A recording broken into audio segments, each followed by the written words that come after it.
Aquí comienza El beso de la paz y la justicia, con la conducción del pastor Roque Allegrini.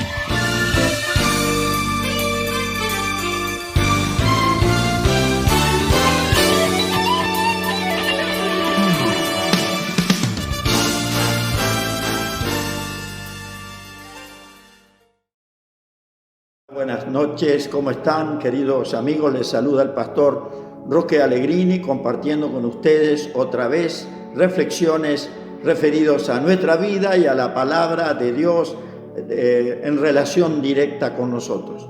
Hoy quiero hablarles de un tema que no está esta palabra específicamente en la Biblia, la palabra cultura, pero sí está, por supuesto, los conceptos, porque en la Biblia encontramos descripciones de las costumbres de muchos pueblos antiguos y que todavía se estudian, se analizan para entender cómo se vivía antes, cómo se vivió en las distintas épocas, porque Moisés vivió 1600 años antes de Cristo, David vivió 1000 años antes de Cristo, Jesús nació aproximadamente en el año 0, hubo algún error ahí al calcularlo, pero lo cierto es que ha habido un montón de pueblos que están mencionados en la Biblia y que cada uno tenía sus costumbres, su manera de vivir, su manera de hablar, su manera de resolver los problemas,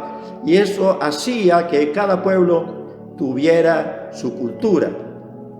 Hoy en el mundo estamos viendo que esta famosa agenda mundial apunta a que todos tengamos la misma cultura en cualquier lugar de la tierra, y desde el punto de vista humano pareciera que fuera bueno, vamos a estar unidos, pero indudablemente para unir un pueblo con otro hay muchas cosas que solucionar y arreglar. No es por decreto, tiene que haber un cambio en las personas.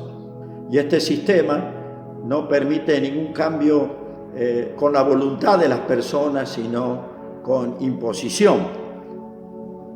Hay algunas culturas en las cuales nosotros estamos acostumbrados a vivir en Argentina. Por ejemplo, aceptamos la mentira piadosa. La mentira piadosa ha pasado a ser una cultura. Es decir, cuando alguien se ve en problemas porque algo no hizo, porque algo tiene que ocultar, le pidieron que no diga la verdad de ciertas cosas, entonces termina diciendo otra. Mentiras piadosas para cubrir otras cosas. Y no sé si se podrán contar la cantidad de millones de mentiras piadosas que los argentinos decimos cada año. Creo que en todos los niveles. Es una cultura. Es decir, te ves en problema, zafá del problema diciendo las cosas a medias o diciendo lo contrario. Y eso hace que haya un imperio de la mentira o de la falta de verdad en muchas cosas. ¿Cuántos juicios se realizan con mentiras piadosas? Gente que va y no dice el testimonio pleno, sino que dice parte. Uno dice: ¿y usted cómo sabe, pastor? Bueno, uno escucha, lee los diarios y resulta que alguien ha ido preso y lo soltaron de 20 años después de estar preso porque era inocente. ¿Y por qué fue a parar allí? Indudablemente porque hubo mentiras, hubo malas interpretaciones, gente que sabía que había algo falso y lo sostuvo. Bueno, así también ocurre en la vida cotidiana. Muchas madres, para ir a salvar a su hijo en la escuela de alguna cosa, va y no dice toda la verdad. Bueno, usted sabrá a qué estoy refiriéndome. Cultura, formas de ser, maneras de pensar, maneras de vivir, manera de resolver las cosas. Yo he escuchado mucho hablar en contra del cristianismo desde que soy cristiano, desde que creo en las verdades que el cristianismo practica. Y mucha gente está en contra del cristianismo y quiere borrar lo que yo voy a llamar en esta noche la cultura cristiana, que es una cultura muy particular. Es la cultura de la verdad, la cultura del amor, la cultura de la justicia. ¿Y cómo hacemos para amalgamar esto? La cultura de la paz también podríamos decir. Todo esto es el cristianismo. Pero claro, mucha gente no lee la Biblia, no escucha las palabras de Jesús, se basa para decir que el cristianismo es falso en lo que mostramos los cristianos respecto al cristianismo. También tenemos una cultura allí subcristiana que está un poquito por debajo de los valores que Dios quiere que nosotros mantengamos. El mundo tiene su propia cultura. Yo noté, mire, cultura del prejuicio. Hemos acostumbrado nuestra vida a juzgar a las personas por nuestro parecer y por lo que nos vemos en determinadas personas actitudes y la condenamos sin saber la verdad de algo que se le acusa a esa persona. Después resulta que cuando la persona es inocente, no vamos a decir, che, ¿te acordás lo que yo opiné de tal persona? Estaba equivocado. Voy a pedirle perdón a esa persona. Quiero decirle que hablé mal de ella y me equivoqué. ¿Cuántos hacen esto? Un verdadero cristiano tiene que hacer eso. Pero primero que nada, no tiene que tener prejuicios. Así que si alguien llamándose cristiano juzga anticipadamente a alguien sin conocer los hechos, está cometiendo algo que justamente el Evangelio de Jesucristo nos invita a nosotros a predicar. No peques más. Era el trato de Jesús con la gente. Vete, lo sanaba el Señor, vete, continúa tu vida y no peques más. Importante esto, ¿no? La cultura del prejuicio, la cultura de la muerte. Esto es terrible porque no está en el ámbito cristiano, aunque hubo siglos donde el cristianismo entre comillas, mató mucha gente, acusándola de estar llena de demonios, como si Dios nos hubiera mandado a nosotros a matar a los que se portan mal. Bueno, era toda un sistema proteccionista de una institución medieval o por allí que quería conservar sus poderes, que quería conquistar las riquezas de los ricos y de los pobres y de los pueblos, y se produjo esto, la cultura de la muerte. Alguien que no estaba de acuerdo tiene que morir. Algo de esto todavía aparece de vez en cuando en el mundo, cuando se han tratado de fundar nuevos imperios. Allí alguien se levanta, usted seguramente, la gente mayor, se acordará de alguien que fue presidente en Uganda, un tal Idi Amin. Aquel hombre fue realmente tremendo lo que hizo, la cantidad de gente que mató. Se habla de muchos miles, decenas de miles de personas de su país, porque estaban en contra de él. Directamente él mandaba matar. Implantó la cultura de la muerte mientras estuvo allí en el poder.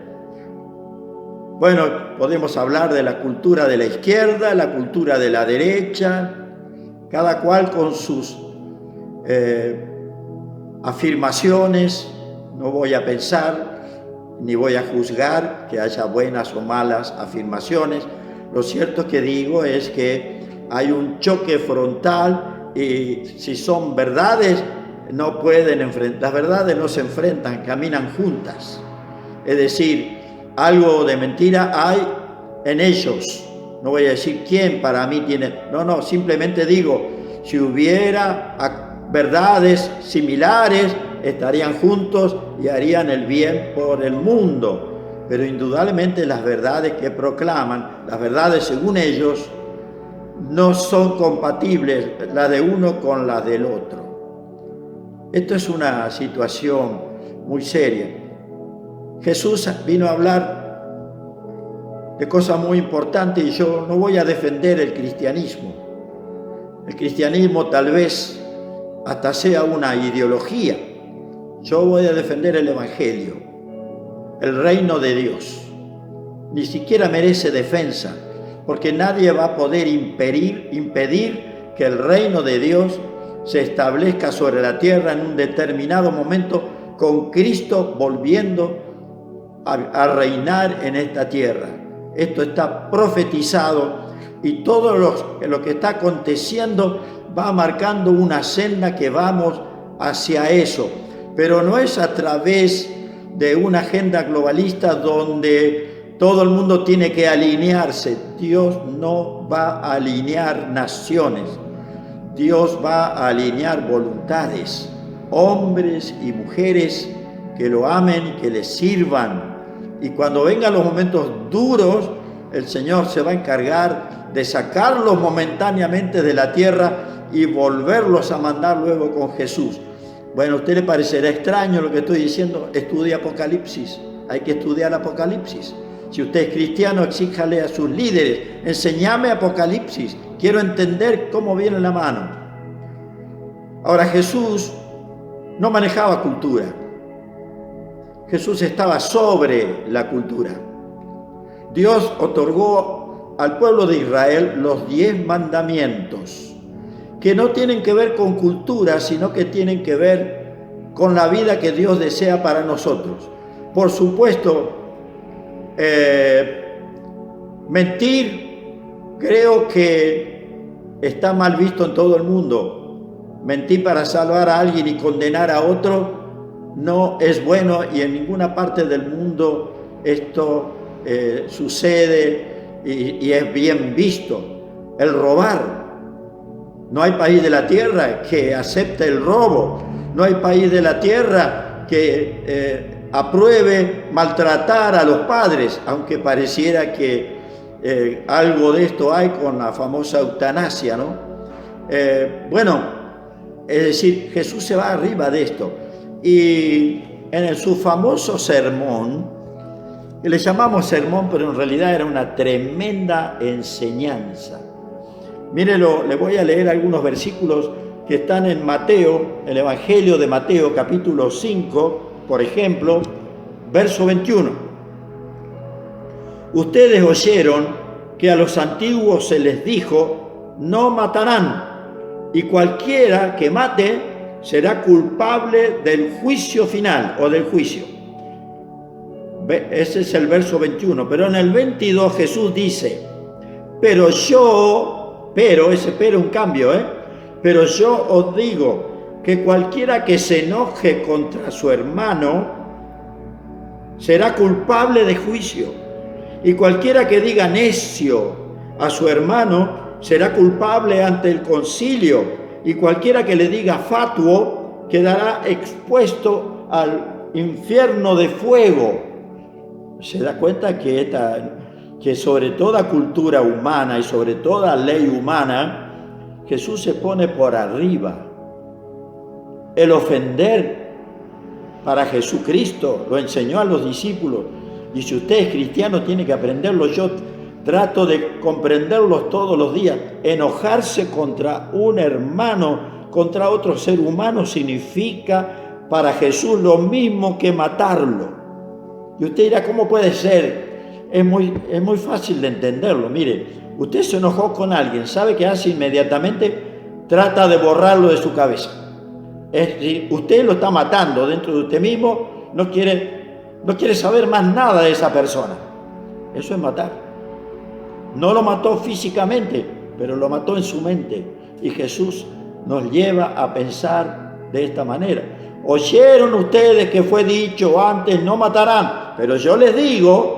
Y cuando dijo algo, agregó, lo hizo más fuerte, más espiritual al mandamiento. El hombre debe tener control sobre sus pensamientos. El hombre debe tener control sobre lo que hace. Sigo.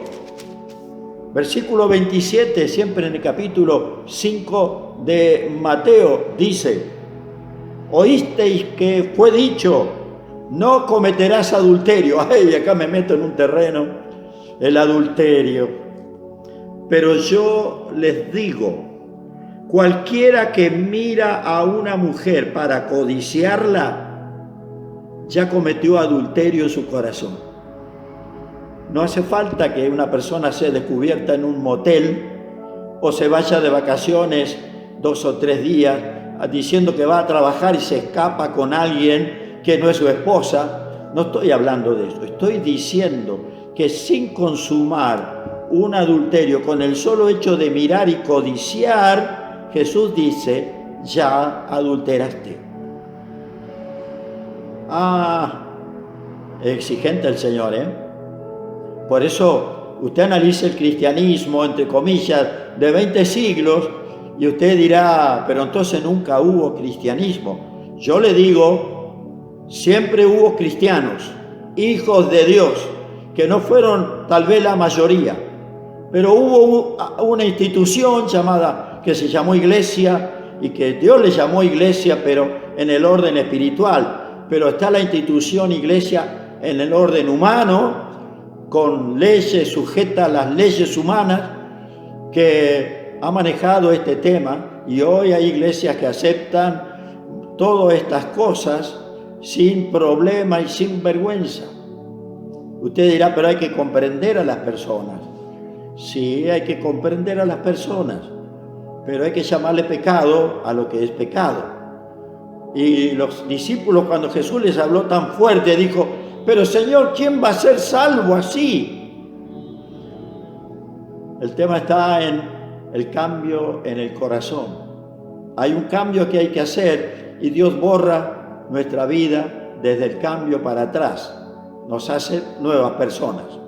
Todo es posible aceptando el mensaje de Jesús. Voy a la tercera versión.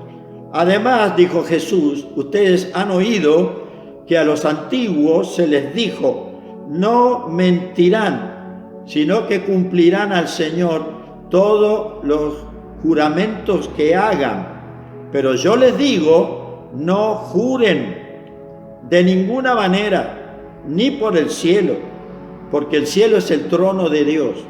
No juren por la tierra, porque es el estrado de sus pies.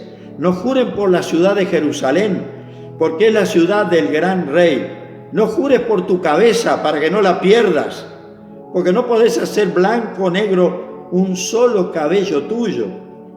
Sea vuestro hablar sí, sí, no, no. Si agregás algo de esto, Jesús dice, de mal procede.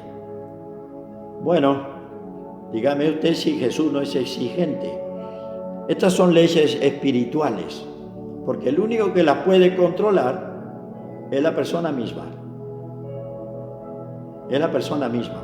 Y el Espíritu Santo que Dios manda a nosotros para amonestarnos suavemente en nuestro interior y sacarnos de los problemas en que nosotros nos metemos por mentir, por adulterar, por mirar mal, por codiciar. Dios quiere sacar eso, arrancarlo de en medio de nuestro corazón. ¿Se terminó? No, todavía le voy a decir algo más. Jesús dijo, oíste que fue dicho en los antiguos, ojo por ojo, diente por diente, la ley del talión que se llamaba. Pero Jesús dice, yo les digo así, no resistan al que es malo. Antes, a cualquiera que te hiera la mejilla derecha, vuélvele también la otra. Ya que te quiera poner a pleito y quitarte la túnica, déjale la túnica y dale también tu capa. Y a cualquiera que te obligue a llevar una carga por 1 milla, llévasela 2 millas de distancia. Es decir, la venganza no le agrada a Dios. Es más, Dios a través de la boca de Jesús dijo, no se venguen ustedes, mía es la venganza, dice el Señor. Él pagará, dará tiempo de arrepentimiento al que hace daño, tal vez años le dé, hasta que un día, si no se arrepiente de lo que hizo, seguramente algo va a ocurrir con su vida. ¿Dios amenaza, dice usted? No. Dios tiene leyes espirituales que cuando las conocemos decimos, Dios es justo, Dios es justo. Él hace lo que es correcto hacer. No se terminó todavía, voy a otro. Oísteis que fue dicho, amarás a tu prójimo y aborrecerás u odiarás a tus enemigos. Amarás a los que te aman y odiarás a los que son tus enemigos. Pero yo les digo, amen a vuestros enemigos, bendecid a los que los maldicen, haced bien a los que los odian y oren por aquellos que hablan muy mal de ustedes, ultrajándolos. Estos son cambios por sobre la cultura. Todas las culturas de la tierra tienen la venganza. Todas las culturas de la tierra promueven el odio al enemigo. Jesús dijo, poniéndose arriba de todas las culturas humanas, ama a tus enemigos. Bueno, ¿cómo es su cultura, amigo? La cultura de la mentira, la cultura del odio, la cultura de la venganza. Esto es lo que Dios vino a corregir. Pero a Dios le interesa que usted acepte recibir cambios. Que usted no esté diciendo una tablita y anotándose para no olvidarse, tengo que amar al enemigo, No quiere esto Dios. Dios quiere que usted comience a vivir una vida espiritual enchufándose, como enchufamos el artefacto eléctrico a un interruptor, a un tomacorriente. Enchúfese a Dios. Dios no es un tomacorriente, por supuesto. Estoy haciendo una alegoría, pero conéctese con Dios. Búsquelo mientras puede ser hallado. Todavía hay oportunidades de encontrar a Dios. Búsquelo mientras Dios puede ser hallado. Encuéntrese con Dios. Tómelo en cuenta. Considere su palabra. Considere lo que Jesús vino a decir por sobre toda cultura humana. La cultura humana intenta cambiar los valores tradicionales hoy. Esto pasa hoy, pero no es la primera vez que pasa. Cada vez que surge una filosofía humana de la mente de un brillante pensador, tiene sus seguidores y alguien quiere llevar a la práctica porque cree en aquello que fue dicho y resulta ser que después trae consecuencias nefastas. No le voy a dar ejemplo porque hay de sobra, ejemplos de sobra en el mundo. Países que han invadido otros, países que han querido hacer imperios en el siglo XX, países que hoy todavía quieren hacer imperios en la mente de las personas, imperios económicos, haciendo que una nación dependa económicamente de otra y no le deja levantar la cabeza. Todo esto pasa hoy, pero Dios vino a convertir personas. Dios vino a cambiar la vida de las personas. Vino a cambiarte a ti, vino a cambiarme a mí. En la suma de gente cambiada por Dios es donde se producen milagros. Allí están los milagros. Cuando una sociedad puede ser cambiada por el bien sembrado en el interior nuestro, nos contagiamos por Dios, no porque yo contagio a alguien, sino que le pido a Dios bendición sobre otro, le hablo de esta posibilidad, conecto a la persona con Dios, lo dejo ya que se maneje con Dios directamente y vamos formando como una especie de ejército de paz, de amor, de justicia, practicando los valores de Dios. Usted dirá, el pastor Allegrini está soñando. Bueno, permítame decirle que en todo caso estoy diciéndole lo que Dios espera. Que no lo vea, lo he visto muy pocas veces en pequeños grupos, en iglesias donde buscaron a Dios juntos y lograron una unidad tan extraordinaria, que hacían cosas juntos y todo salía bien, porque era hecho con amor y era hecho en el nombre de Dios, bajo la autoridad de Dios. cómo hacer para transformar una nación. Hay algunos ejemplos muy interesantes en el mundo que no tengo el tiempo para decírselos o contárselos, pero que Dios cambia naciones a través de personas. Yo le estoy hablando hoy a la ciudad de Crespo, a los crespenses y más allá de esta ciudad, a los que donde llegue este mensaje. Estoy diciéndole, tú como cristiano, como hijos de Dios, si practicas la verdad como Jesús la propone en estos capítulos del libro de Mateo que leí, 5, 6 y 7 de Mateo, allí está una hermosa guía de Dios para cambiar actitudes y para adoptar una supercultura, la cultura del reino de Dios. Una cultura que no va a estar en la legislación de ningún país, pero al ser practicada por aquellos que creen en Dios, se van a encontrar que nadie les puede acusar de nada, porque el que practica el amor verdadero, el amor que no hace daño a nadie, ¿quién lo puede acusar de algo? El que practica la verdad, ¿quién lo puede acusar contra la verdad? ¿Quién puede acusar al que respeta los bienes ajenos y cuida los suyos correctamente? ¿Quién puede acusar a quien saluda cordialmente a todo el mundo, se comporta, no pelea con nadie, no discute, y si alguien discute, más bien agacha la cabeza, tratando de no crear conflictos y reconocer lo que haya hecho, respetando al otro y procurando hacer las paces inmediatamente? ¿Dónde está el delito allí? No hay leyes contra esto. La Biblia dice que contra el amor, el gozo, la paz, la benignidad, la bondad, la templanza, contra estas cosas, dice Gálatas 5, 23, contra estas cosas no hay ley. No se puede castigar. Y si alguien llegara a castigar esto, sería un absurdo. Por decir la verdad, te condenamos. Bueno, eso sería en un país satánico, ¿no? Querido amigo, reciba al Señor. Es la sugerencia. Le estoy predicando el Evangelio del reino de Dios. Dios le ama a usted y quiere convertir su vida en una fuente de amor y de bien que bendiga a toda su vecindad, a su familia y a usted mismo. Voy a orar. Señor,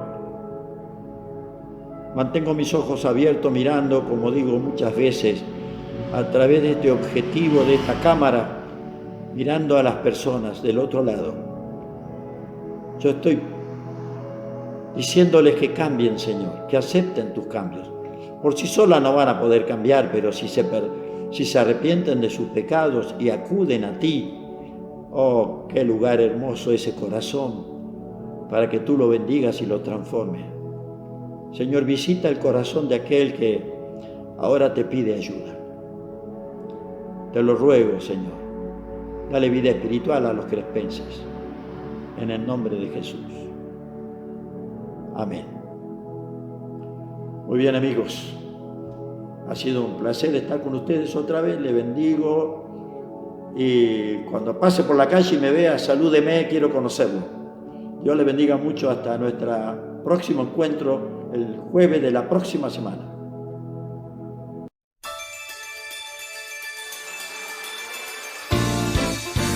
Esto fue El Beso de la Paz y la Justicia. Nos encontramos el próximo jueves, 21 horas,